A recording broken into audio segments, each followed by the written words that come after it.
Park එකට දාවේ. Park එකට දාවේ. ගණිත ගැටලු විසඳනවද? ගණිත ගැටලු විසඳනවද?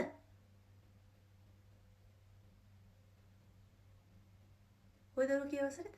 ඔය දෙන්න එක වසරේ. එකම වසරේ නෙමෙයි. ඔය කී වසරේද? 7 වසරේ. ඔය ගණිත ගැටලුව අපි විසඳමු. දෙන්නගේ අම්මටයි තාත්තටයි එන්න කියන්නේ. මම විසඳලා දෙන්නම්. යනවා ඔෆිස් එකට. දැම්මම. ඔය දරුවෝ මෙහෙට එන්න.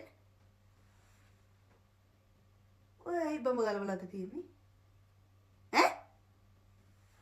යනවා ඔෆිස් එකට. ඉල දන ගන්න. Fashion show. දැන් මේ ඉන්ටර්වල් එක? මේ ඉන්ටර්වල් එක? එහෙනම් ඔය එළුවා වගේ නින් කකා ඉන්නේ? ඈ?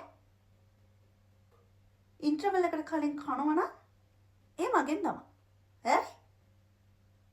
යනවල දෙන්න ඔෆිස් එක ඉස්සරහට දාන්න. අනේ බෑ නෙමෙයි. යන්න. දැම්ම. එළුවා වගේ කකා. මෙතේ. ඔය දරුවා මේ ඉස්කෝලේ පොඩි කාලේ ඉඳන් ඉන්න කෙනෙක්ද? අය ලෙවල් වලට විතරද ආවේ? එහෙනම් ඉස්කෝලේ ගැන දැනගන්න. හොඳේ? මේ ඉස්කෝලේ ඔය වගේ බෑ. තමන්ගේ ඉස්කෝලේ ඒවා පුළුවන් වුණාට මේ ඉස්කෝලේ ඒවා බෑ.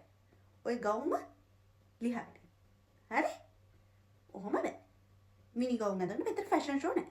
පරණ ඉස්කෝලේ වෙන්න ඇති ඔයගොල්ලන්. හරි? පාටි ලියාගෙන දැම්මම.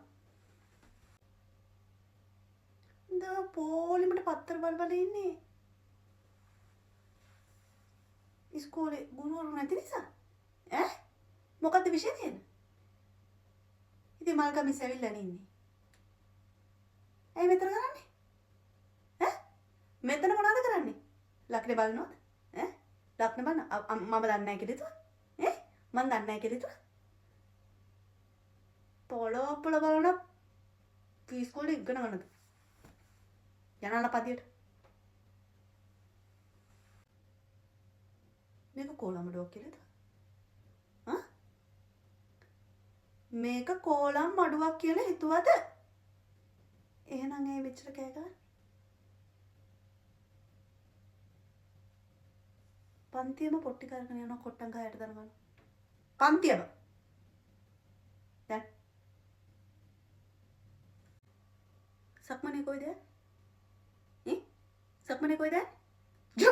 පන්තියට